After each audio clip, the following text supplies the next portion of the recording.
नमस्ते तुला राशि वालों, जय श्री राम। क्या आप जानते हैं कि 2 अगस्त से 5 दिसंबर 2026 तक पूरे 125 दिनों के लिए केतुदेव अपना किरदार बदलने जा रहे हैं। यह कोई सामान्य गोचर नहीं है।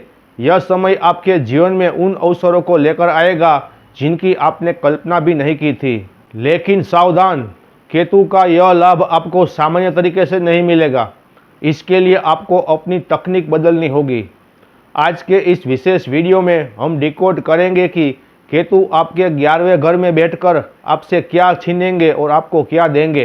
वीडियो के अंत में मैं आपको वो अचूक तकनीक बताऊंगा जिससे आपका रुका हुआ धन चुंबक की तरह आपकी ओर खींचा चलाएगा, इसलिए अंत तक बने रहे। वर्तमान में केतु आपके 11वें भाव आय और इच्छापूर्ति का भाव में संचरण कर रहे हैं।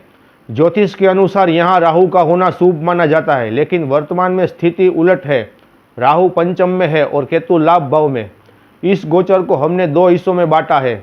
2 अगस्त से 3 अक्टूबर तक, जब केतु शुक्र के नक्षत्र में दूसरे चरण पर रहेंगे।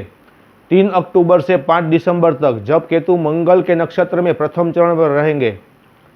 सबसे पहले बात करते हैं 3 अक्टूबर तक के समय की।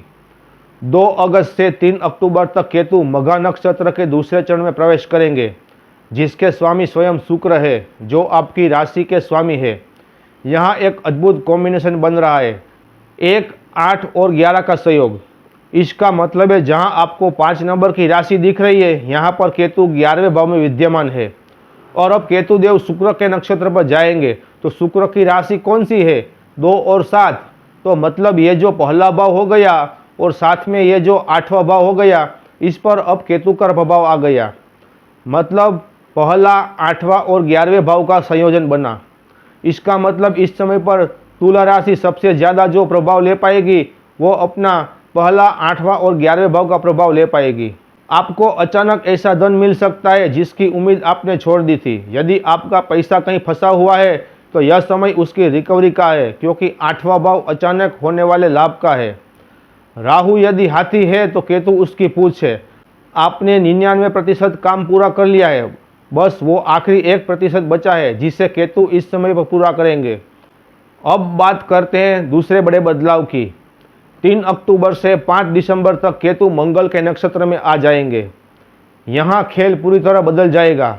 अब आपको 2, 7 और 11 का शक्तिशाली कॉम्बिनेशन मिलेगा। इसका मतलब है जहाँ आपको 5 नंबर की राशि दिख रही है, यहाँ पर केतु 11वें भाव में विद्यमान है। और अब केतु देव मंगल के नक्षत्र पर जाएंगे, तो मंगल की राशि कौन सी है? 1 और 8। तो मतलब ये जो दूसरा भाव हो गया और साथ में ये जो 7वां भाव हो गया, इस पर अब केतु का प्रभाव आ गया। मतलब अब संयोजन बनेगा दूसरे, 7वें और 11वें भाव का। इसका मतलब इस समय पर राशि सबसे ज़्यादा जो प्रभाव ले पाएगी वो दूसरा, 7वां और 11वें भाव का प्रभाव ले पाएगी। आपकी संचित पूंजी बढ़ेगी। आप बैंकों में पैसा जमा कर पाएंगे। जो लोग विवाह की प्रतीक्षा कर रहे हैं या दाम्पत्य जीवन में तनाव झेल रहे हैं, उनके लिए यह मुक्ति का समय है। आपके बिजनेस और करियर में नई ऊंचाइयां देखने को मिलेगी। धन और लाभ का ऐसा संगम बनेगा कि आप पारिवारिक जिम्मेदारियों से निवृत्त हो पाएंगे और मांगलिक कार्यों में खर्च करेंगे। लेकिन रुकिए, क्या यह सब अपने आप होगा? नहीं। केतु के इस गोचर का लाभ लेने के लिए आपको एक विशेष मेंटालिटी अपनानी होगी। केतु डिटैचमेंट, अलगाव का ग्रह है। जब आप किसी को पैसा देते हैं या स्टाफ को सैलरी देते हैं तो उसे एहसान न समझे। जैसे लक्ष्मी आने पर खुशी होती है, वैसे ही उसे विदा करते समय भी उतनी ही खुशी रखें। केतु कहता है जितना आप खुशी से त्यागेंगे उसका 10 गुना आपको वापस मिलेगा। एक किसान की तरह बनिए। किसान बीज मिट्टी में डालने के बाद वह उसे बार बार खोद कर नहीं देखता। अपने रिश्तों और कैरियर में अपना 100% दीजिए, लेकिन फल की चिंता छोड़ दीजिए। यदि पार्टनर या क्लाइंट से उम्मीद के मुताबिक परिणाम नहीं मिल रहा तो लेट गो करना सीखें। जितना आप पकड़ कर रखेंगे केतु उतना ही दूर करेगा।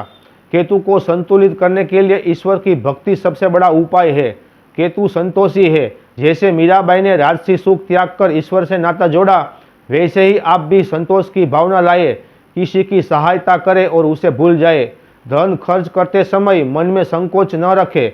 यह सोचे कि यह लक्ष्मी फिर लौट कर आएगी।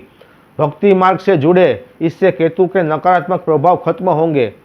तुला राशि वालों, केतु का यह 125 दिन का गोचर आपके लिए बिन मांगे मोती मिलने जैसा हो सकता है, बशर्ते आप अपनी तकनीक बदलिए।